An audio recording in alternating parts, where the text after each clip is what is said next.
The politicians have succeeded in giving us assignment. Politicians in Nigeria have succeeded in giving Nigerians assignment, whether they are Yoruba, Igbo, Hausa, Fulani, Ibibi, or other tribes.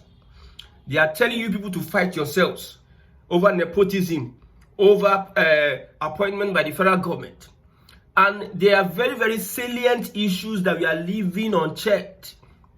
We are forgetting that the tariff war between China and the United States is affecting Nigeria, hitting Nigeria badly. The federal government will be losing revenue and may not be able to fund its budget. We are fighting ourselves left, right, center. If federal government don't see money run the economy, the federal government will tax you and I. Whether you are Yoruba, Tinubu is appointing Yoruba people. Yes, we Yoruba people are on top. When they implement that tax bill, you will pay more. You will not pay much more than any other person. These guys have given you assignment to start. I don't know. Nigerians are the most confused people on earth. However, that is not my concern this morning.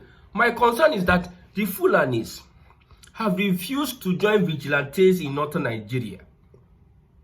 These Fulanis have refused to join vigilantes in northern Nigeria. What is the work of a vigilante? We know that the terrorism in northern Nigeria is too much for Nigerian police, DSS, and Nigerian army. We know that. Let me use the word, it is too much, because most of these people know what they are doing. If the Nigerian army wants to crush these Bokoharam people, it doesn't take them anything, but let them continue playing politics. Hence, we have vigilantes. These Fulani people, marauders, have refused to join vigilante work in northern Nigeria. They are leaving it for the Hausas. I have said this before. I will repeat myself again and again. When you look at northern Nigeria, who are those involved in banditry? Majority of them are the Fulani. Somebody said Kanuri and what have you. Majority of them are the Fulani. An emir once told the Bororo Fulani, I think this is the 30 days he gave them. By the end of this month, it will elapse. So an emir, who is also a Fulani, is giving a particular sect of the Fulani 30 days to leave the community, to leave the area because of the activities of terrorism. He's not giving Hausa people quick notice, 30 days quick notice. A king, I think in Bayelsa, is also giving quick notice to the Fulanis in his area. So when I tell you that those involved in kidnapping and terrorist activities are the Fulani, just babe. Refusing to join, Zamfara governor initiated, okay, let's have our people come and tackle these bandits, tackle these people. Since the other time I raised alarm that a particular terrorist, a particular bandit was apprehended by the police force, that is Zamfara state governor. He raised an alarm and said, this guy says he has contacts in Abuja, that they will release him. At the end of the day, somebody caught by security operatives, he escaped. That is what they told us. If you have not had an encounter with the police force, there are some things you understand that the police can do. If you have not had an encounter with this Nigerian police, you see, most times I look at security in Nigeria, and someone would think that these guys are there to maintain law and order. My brother, most of them are not there to maintain law and order. Most of them are praying that you fall a victim. Most of them are praying that you commit criminal activity so that they can rip off you. So the police, the man escaped from police custody. The man who escaped later came back and kidnapped an army chief, a general. I saw the NSA and the general the other time in a video. The general was telling what he survived in. I saw these people, those guys that allowed this man escape, in quote. That's what they told us, because we know what they can do. We know what possibly happened there. He escaped. No prosecution, no discipline, no whatsoever. A governor made a premeditated statement and said that this man has said he had connections, and it happened as it went. The man escaped. and he later kidnapped a general. That is why when the Nigerian army will tell us that we are having a program to rehabilitate repented Bokoharam, I know that this country is in big mess. So we know that the security of the nation cannot be able to protect us. The president and the army chief, the chief of defense staff, the chief of naval staff, all of them, they are failed. They cannot protect Nigerians, even though they still brag and make mouth and take advantage of defenseless Nigerian and brag. You see them with their siren, they are moving up and down. It's all about, these guys are not patriots. They are not people who are thinking about the masses. Since they are failed, okay, let us have vigilante. It is the failure of the Nigerian police force, it is the failure of the Nigerian army, it is the failure of DSS that will make people in a village go around, that will make the Southwest governors headed by Akeredolu create Amotekun, that will make Nnamdi Kanu create ESN, that will make Umahi and Co, when they were governor, create Ebubagu, that will make Northern Nigeria look for how they can bring people together and have vigilantes so that they can go and stop these bandits. The Fulani refused joining them. We had a vigilante of just Hausas. How will a Fulani go and kill his brother? They tell you that some people are in the bush, while some people are in the town. The people in the bush are the foot soldiers. The people in town have a job they are doing. All is for conquest. So it further exposes the Fulani for who they are and the intentions they have in Nigeria. You can be speaking grammar. Your security officials can be putting out press statements from now till thy kingdom come. At the end of the day, it doesn't add up. They can say, we are on top of the situation. Lamba. We are on top of the situation since the days of Jonathan. Or let's say since the days of Yaradua. You are still on top of the situation. For almost 20 years, you have not been able to stop these guys. But you come and tell us as if Borno State governor told them that Bokoharam has taken over local government to Borno State governor, the chief security officer of a state, the governor of a state, who is in charge of the security of the lives of his people, who knows the nook and cranny. They give him security reports left, right, center. He's coming out to raise an alarm that Bokoharam is taking over so place. And a minister from North also came out and said, don't mind him, he is lying. Don't mind him, he is lying. We are sitting in the South watching all these things that are happening. Why won't we be concerned when we hear that Bokoharam do this, Iswap do this, bandits do this, Lakurawa do this, Akwa do this, Shiite people do this? Why won't people be concerned when you see a northerner in southern Nigeria carrying a weapon, knowing fully well that kidnappings have been going on unprovoked? We have not provoked any Muslim community. The farmer will not provoke the Fulani man. The farmer has his own land.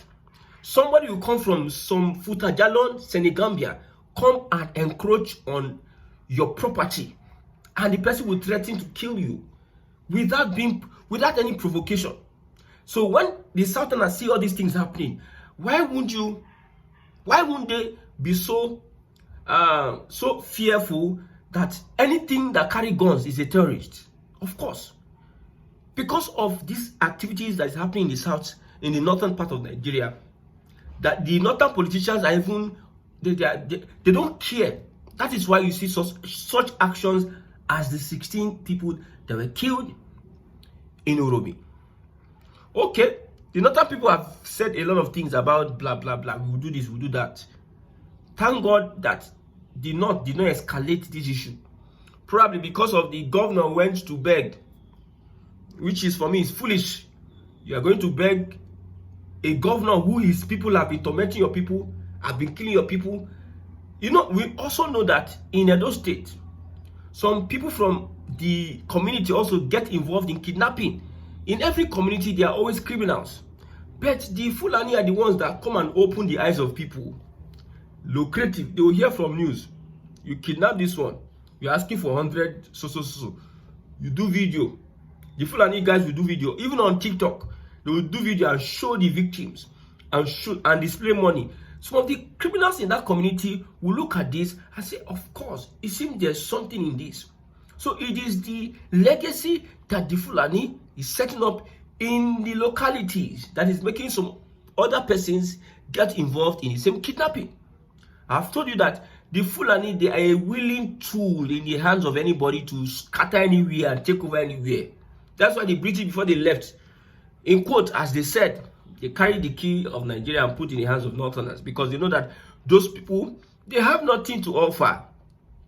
Northerners is endowed with mineral resources. Northern Nigeria is endowed with agrarian. They have lands for cultivation. They have land, so many. You see those places that you have terrorist activities. It will never stop because of the natural mineral resources that are there.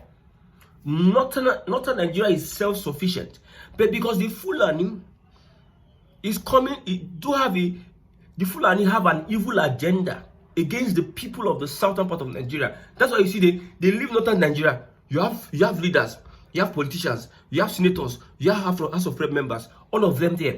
You have not been able to fix northern Nigeria. You are leaving northern Nigeria. You carry your cows to other people's lands.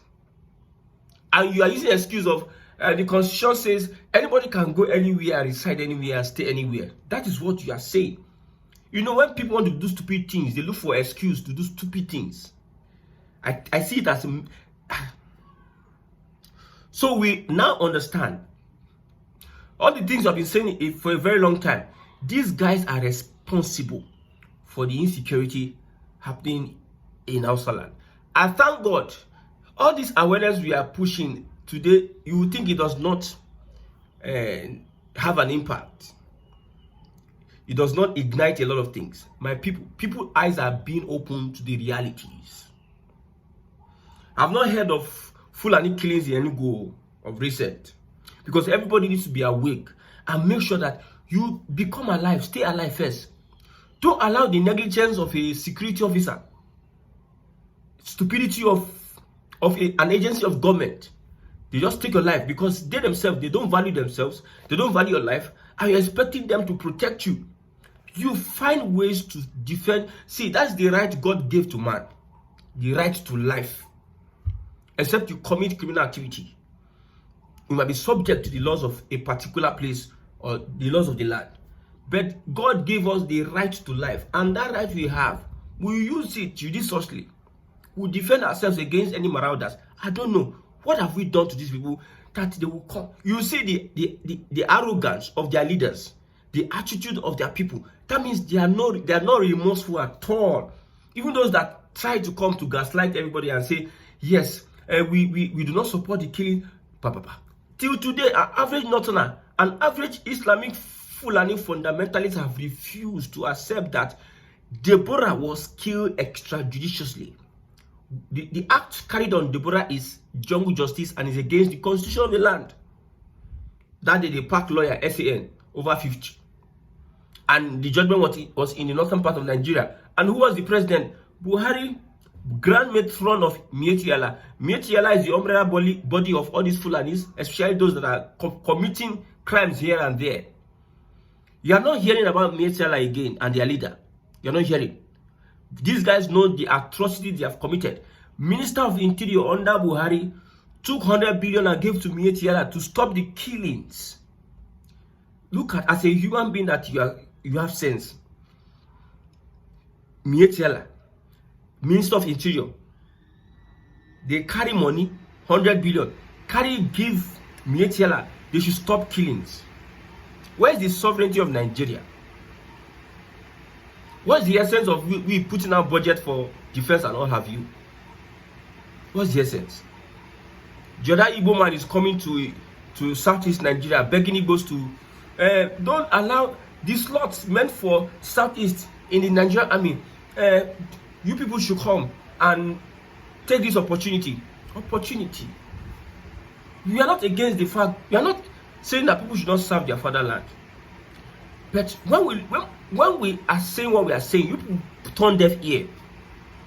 How would a Southerner, an average, so many of us want to be joining the force, but when we see the way the national security is being politicized by these northern Fulani politicians and their Fulani generals, when we see all these things that are happening, when we see the injustice that is being meted on soldiers, when we hear that somebody is telling us that repented Bokoharam, you bring this one, people that have been killing, people that you need to send to the grave, send them and go and meet their 72 virgins. You refuse doing so. You bring them back into the army. You de-radicalize them. In other parts, IPOB and co, you take them, they lost, you go and kill them, harvest, whatever you do to them. And the Southerners are seeing all these things.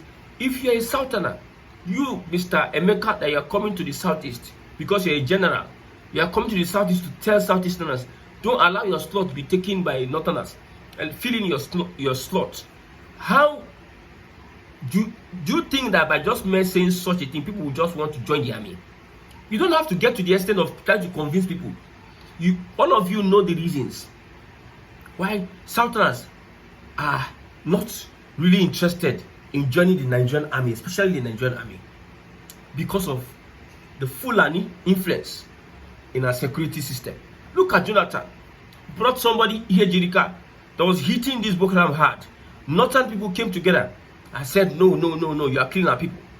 Every year we are sacrificing our soldiers. We refuse to take decisive actions on these Bokoharam people. We are sacrificing our soldiers and they are going to their death. Hundreds of them are dying every year. That's why you are always doing recruit. This year recruit, next year recruit. You come and complain that we are short of this thing. These are some of the things that people see and they don't want to be part of. I would have loved to join the army. I come from, if you hear, in Abia State, they call Isukwato the land of generals. If you know Abia State very well, if you are from the Southeast, our people who love joining, our people had army, they have army generals. When it comes to those things, we have the intelligence, we have the physical ability to run all those kind levels agency. But why would I join the Nigerian army? Why would somebody convince me? My parents and everybody will discourage me. My friends, look at how people are dying. Look at how some soldiers will come online and say, this is what they are paying us. This is what we are getting. Somebody, a particular soldier on TikTok, I watch, they have blown off his hand. He says the Nigerian army has abandoned them. When we watch all these things, who would want to join them? I'm asking you. Well, anything that wants to happen, let it happen. But I know that we are getting closer to it. See, what the Yoruba Ronu is doing in Southwest, I love it. I love it so much. They should continue the Abigo 3. And those that are answering them from the Southeast, everybody continue Abigo 3. See, the day this thing lives online, as I know it's becoming, people are taking actions offline. Like, if something happens online, people will just go to maybe your place of work, your school, and start reporting you. This guy he wants to stroke tribal war. This guy is not fit to be in this institution. This guy is not fit to be in this workplace. They are taking it online. They are talking to leaders in the Southwest. Do not employ this. Do not employ that. Yes, it's good. Let it happen. And I'm praying that one day it gets to a point whereby everybody will start serving themselves breakfast. Yes, we know that Lagos, the Southwest, have oil. Of course, has oil. You know that the Niger Delta people has oil. Port Harcourt rivers have oil. Bayelsa have oil. And what they are giving us is what is sustaining Nigeria. In quote, Calabar, Akwa Ibom have oil. Anambra has oil. Abia State has oil. Enugu has gas. Abia State, Imo have gas. Anambra has gas deposit. So let the Yoruba Nunu keep on renewing to the extent that everybody will not start guiding. See, that is structuring. We must get there. The seed that the APC has planted under this current administration, the seed must not die. it will germinate until we structure Nigeria. Yes, I love as the Yoruba is doing. I love now that the Hausa people are knowing their real enemies. The people that have in 18 something, they use Islamic Jihad, remove their leaders and install themselves there. Look at Kano State, Hausa land. Who are the leaders there? Secretary of State government. Top five people, governor, deputy governor, Fulani, all of them. Top 5 people in the government, they are all Fulani. By coincidence. The same Fulani are the ones that want to grab national power. The Hausas are just looking at them. When I see a Hausa talk most times, I wonder. That gentlemanity is still in their body. Like, live and let live is still in their body. They don't even stress themselves. They don't even do anything. They just sit down one place and that they're okay. I still see it in them. May God help Nigerians. May God help Nigerians. Let this thing that people are doing, this thing that people are doing, I know that it will get to a point in time. They will say to your let's stop this bigotry. Nobody is stopping any bigotry. Since the politicians want to use it to rule, nobody is stopping the bigotry until the system change. Because if you don't change the system, if you stop the bigotry now, another time, another politicians will now start using opportunity to start planting divisions among people. So it's either you end that system so that you will not be playing bigotry. If you're Igbo land, you're Igbo land, you're Yoruba land. If you're going to Yoruba land, you know that you are taking visa. Everybody understand that, but your resources, use it for yourself, and resources, use for yourself. Everybody, whatever we contribute to the center, we contribute. That is when everyone knows who will do but if I'm doing bigotry on Yoruba people are doing bad, and I'm in Igbo land doing what I need to do. No, what concern me? Nothing. May God help Nigerians.